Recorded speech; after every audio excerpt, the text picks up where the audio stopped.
Topping this morning's medical headlines, a new study finds three-dimensional mammograms are more effective for cancer detection and reducing false positives, offering hope for children for more than a century. This weekend, they took the opportunity to dedicate a new building. The town of West Texas is still trying to determine casualties from a devastating plant explosion.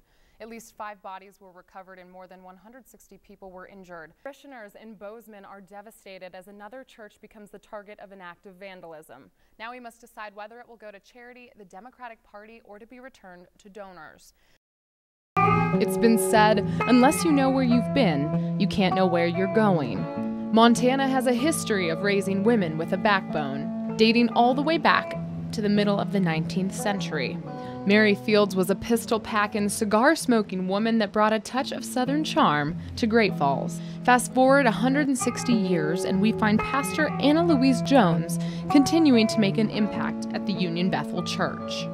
To see a woman in the church as a leader, especially in the Black community, in the African American community, it's kind of difficult sometimes because my brothers don't always open up so freely their platform, their pulpit. Amen? Amen. God says, well, there's one that comes. Heaven's rejoicing.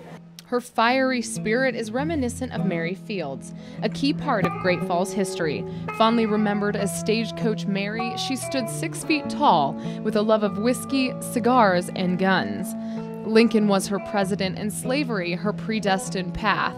Set on taming the Wild West, she came to Great Falls after being freed. She's remembered today as the first Black woman to have her own postal route.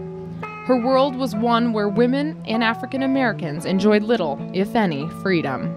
That's what the freedom marches was about. That's what Martin Luther King or Rosa Parks, those are the things they wanted for all of us, is that we're one family, we're one community. For these two women, one past and one present, Pastor Jones's modern world is one that Stagecoach Mary would have been proud of. A world with a flair for women who prove the West is still wild and still capable of breaking down barriers. We are Americans. We're not African American, white, or anything else. We are America. In Great Falls, Simone DeAlba, MTN News. It's the pride of every American citizen, life, liberty, and the pursuit of happiness. It's been a big accomplishment for us, for me and my sister. Born and raised in Iraq, sisters Lena and Afra became translators for the armed services, often putting themselves directly in harm's way. Many translators lost their lives over there along with the soldiers because they go through the small arms fire, the IEDs, the bombs, the mortars. They're right there with you. And they don't have a weapon, so you have to protect them. So if something happens to you, it happens to them too. For two Iraqi women, becoming a U.S. citizen means a second chance. There was men over there that wouldn't serve at the capacity they did and go in the dangers that they did, and they did it willingly every day. Philip Jondro was serving in Iraq when he met the two sisters. They formed a lasting friendship, but everything changed in the blink of an eye. I found out they got hurt. They stuck by with thick and thin, and I made a pact that from that day on, nobody will ever hurt them again. No longer safe in Iraq, the sisters found solace here in Montana. And now, after what Jondro describes as unparalleled service to the United States, they can finally call themselves American. It's a big thing. It's really big. I cannot describe it within a few words, but it's amazing. I mean, I get emotional right here, but it's a big accomplishment for myself. Today, with many others, they took their oath and became citizens, finally free to pursue their own happiness. In Great Falls, Simone DeAlba, MTN News. It takes grit, muscle, and some finesse. Shearing sheep isn't just hard work, it's an art.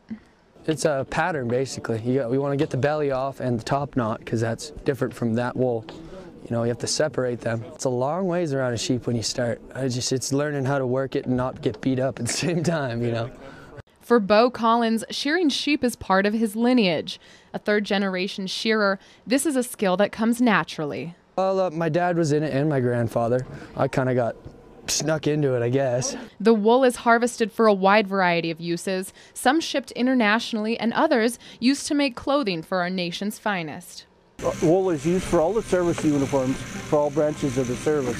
So, you know, wool is getting to be more and more used all over the world. The wool here at the Cornell Ranch is renowned for its quality, but not everyone appreciates their new haircut. Some of them kind of feeling sorry for themselves, but we are also, so we get along just fine. This type of labor is not for the faint of heart. Keeping the business booming depends on hard workers like Keith Bratton.